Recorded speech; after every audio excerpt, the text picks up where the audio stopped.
ఆమెకి మాట్లాడటం రాదని అంటున్నారు. అవును, వాళ్ళు చెప్పింది నిజమే. కానీ నాకు వాళ్ళలా బెదిరించి మాట్లాడటం రాదు. దొంగ ఏడుపులు ఏడుస్తుందా అంటున్నారు. అందరినీ ఒక మాట అడుగుతున్నా, మీ ఇంట్లో ఎవరన్నా చనిపోతే మీరు బాధపడరా? చనిపోయిన వ్యక్తి గురించి వేలాది మంది తరలి వచ్చి అమ్మా నీకు మేమున్నామంటే గుండె బాధపడదా? చెప్పండి అన్న, అక్క, బాధపడరా? గట్టిగా చెప్పాలి, బాధపడదా?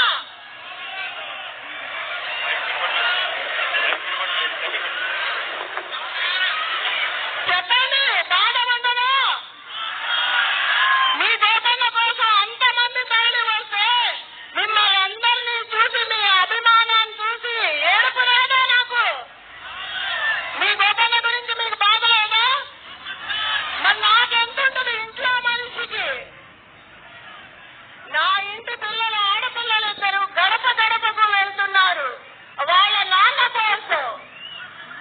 ఏమీ మాట్లాడకుండా తిరుగుతున్నారు. వాళ్ళ మీద కేసులు పెడుతున్నారు.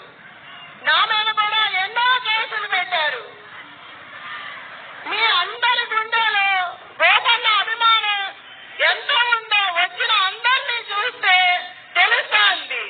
అంత బాధ ఉండి కూడా మనం ఇవాళ వచ్చాయంటే గోపన్న గురించి కదా ఎవరైనా అంతా కలిసి చేసుకుంటున్నాము.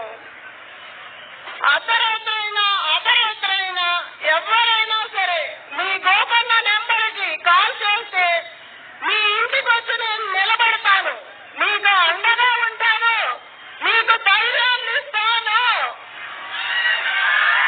మీ ఇంటి ఆడబిడ్డలా నన్ను ఆశీర్వదించండి, మీకు తోడుగా ఉంటాను.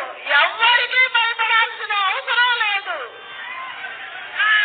మన అందరికీ ఏ చిన్న కుటుంబమైనా సరే ఏ బాధ వచ్చినా ఏ అర్ధరాత్రి ఫోన్ చేసినా మీ ఇంటి ఆడబిడ్డగా నేను వచ్చి మీ ఇంట్లో నిలబడతాను. నేను మీకు ధైర్యాన్ని ఇస్తాను.